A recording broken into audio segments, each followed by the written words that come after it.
नमस्कार मैत्रिणींनो, मी पूजा पाटील पॅशनेट पूजा या चॅनलवर आपले सहर्ष स्वागत करते। तर आज आपण बघणार आहोत की महालक्ष्म्यांना आणखी एका प्रकारे साडी कशी नेसवता येईल। आणि आज आपण जी साडी नेसवणार आहोत तर त्याला राजलक्ष्मी अशी साडी म्हटले जाते।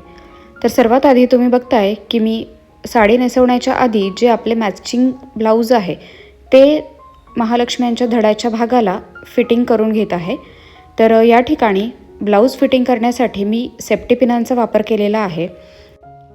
तुम्ही सुई धाग्यानेही याला पॅक करू शकता जेणेकरून ते अगदी व्यवस्थित प्रकारे सेट होईल।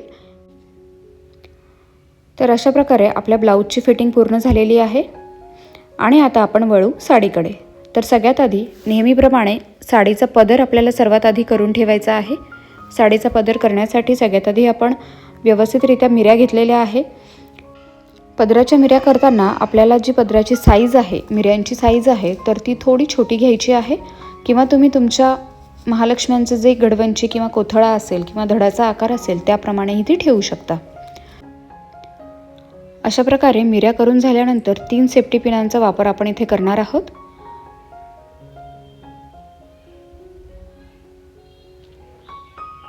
आपण व्यवस्थितरित्या पदराला पिनांनी सेट करून घेतलेला आहे। आता ह्या मिऱ्या सेट झाल्यानंतर आपण प्रेसच्या मदतीने चोपून बसण्यासाठी या पदराला प्रेस करून घेऊत। प्रेस करत असताना आपल्याला साडीच्या सुताप्रमाणे टेम्परेचर सेट करायचं आहे आणि तुम्ही बघताय त्याप्रमाणे आपण पूर्ण पदराला वरतून आणि आतल्या भागातूनही प्रेस करून घेतलेली आहे, जेणेकरून आपला जो पदराचा भाग आहे तर तो पूर्णपणे सेट होईल आणि इथे आपला पदर रेडी आहे। यानंतर आता आपण साडीकडे वळू। तर सगळ्यात आधी 3 ते 4 मिऱ्या पडतील एवढी साडी नेसत्या भागाकडून आपण सोडून दिलेली आहे। त्यानंतर तुम्ही बघताय की आपल्याला एकावर एक मिरी घ्यायची आहे। सगळ्यात अगोदर आपण जी मिरी घेतली तिला पिनअप करून घेतलेलं आहे। त्यानंतर ही जी मिरी आपण घेतलेली आहे तर ती आपण क्रॉस सेक्शनमध्ये घेतलेली आहे आणि तिलाही आता आपण पिन लावून घेतोय। त्यानंतरची मिरी घेतानाही आपल्याला थोडी वरच्या दिशेने घ्यायची आहे आणि अशा प्रकारे क्रॉस करून घ्यायची आहे। हा जो ट्रायंगल तुम्हाला दिसतोय तर तसाच ट्रायंगल आपल्याला प्रत्येक मिरीमध्ये दिसला पाहिजे। मिरी घेतल्यानंतर अशा प्रकारे प्रत्येक मिरीच्या पुढील भागाला आपण पिन लावून घेणार आहोत। एकामागे एक सारख्या आकारात ह्या मिऱ्या आपल्याला घ्यायच्या आहेत।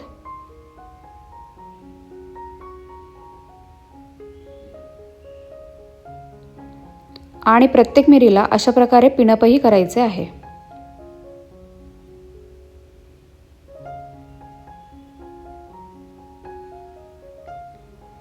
मिऱ्या घेत असताना आपण आपल्या महालक्ष्मीच्या हाईटप्रमाणे मिऱ्या घेऊ शकतो। साधारणतः 7 ते 8 मिऱ्या आपल्याला घ्यायच्या आहेत आणि जर आपल्या गौराईंच्या कोथळ्यांची हाईट आपल्याला वाढवायची असेल तर तेच कोथळे किंवा गडवंची आपण पाटावर किंवा चौरंगावर ठेवू शकतो, जेणेकरून आपल्याला सुंदर हाईट तिथे मिळेल। तर तुम्ही बघताय अशा प्रकारे आपण आपल्या 7 ते 8 मिऱ्या इथे घेतलेल्या आहेत आणि प्रत्येक मिरीला आपण पिन लावून घेत आहोत।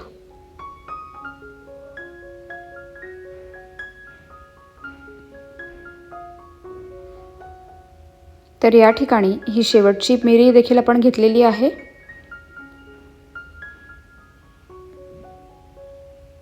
आणि तिलाही पिन लावून आपल्या सर्व मिऱ्या रेडी आहेत। सुंदर अशा मिऱ्यांचा काठ आपण बघताय। आणि सर्वात महत्त्वाची गोष्ट, मिऱ्या पूर्ण झाल्यानंतर उचलत असताना आपल्याला घोडासहित आणि व्यवस्थितरित्या एकत्रित ह्या मिऱ्या उचलायच्या आहेत। सुरुवातीचा जो 3 ते 4 मिऱ्यांचा भाग आपण सोडला होता तो आपण घडवंचीमध्ये खोचून घेतलेला आहे आणि त्यानंतर समोरच्या भागामध्ये अशा प्रकारे मिऱ्यांच्या वरच्या बाजूला जो घोळ उरलेला होता तर तो पूर्ण आपण घडवंचीमध्ये खोचून घेतलेला आहे। यानंतर आपण व्यवस्थितरित्या संपूर्ण साडी खोचून झाल्याच्या नंतर आपण मिऱ्यांना सेट करू आणि व्यवस्थितरित्या फिनिशिंग देऊ। आता आपण जो धडाचा भाग आहे तर तो या मिऱ्यांच्या वरती आणि घडवंचीमध्ये व्यवस्थितरित्या लावून घेऊ। तर हा धडाचा भाग लावल्यानंतर आता मागे सोडलेला जो पदर आहे आपण, तर तो पदरही आपण सेट करून घेऊ. आपल्या गौराईच्या हाताखालनं आपण पदर काढून अशा प्रकारे तो आपल्याला लावून घ्यायचा आहे.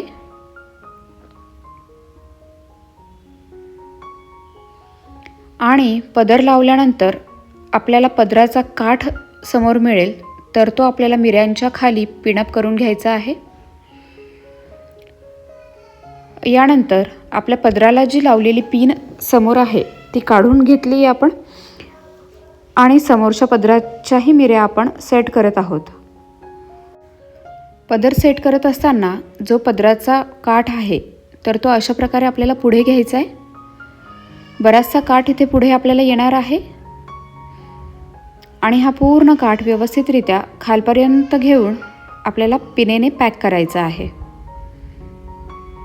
ज्या समोरच्या मिऱ्या आपण घेतलेल्या आहेत तर त्या मिऱ्यांच्या आतमध्ये आपल्याला हा काठ पॅक करायचा आहे.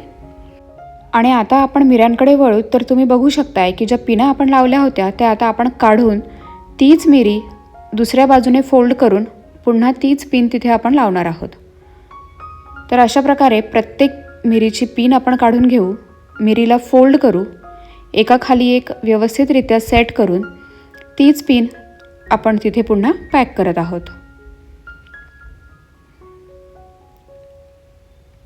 तर ह्या सुंदर मिऱ्यांचा जो साज तयार होतोय यालाच आपण राजलक्ष्मी साडी असे म्हणतो.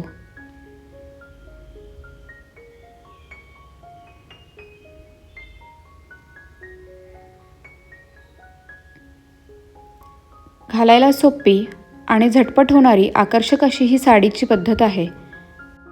छान फिनिशिंग आणि साडीचे मेजरमेंट येण्यासाठी आपण 1-2 वेळेला प्रॅक्टिस केल्यानंतर गौराईला ही साडी घातली तर तुम्हाला खूप मदत मिळेल.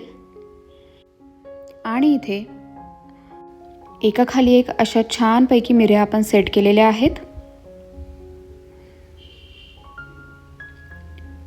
शेवटची मिरी देखील आपली सेट करून झालेली आहे.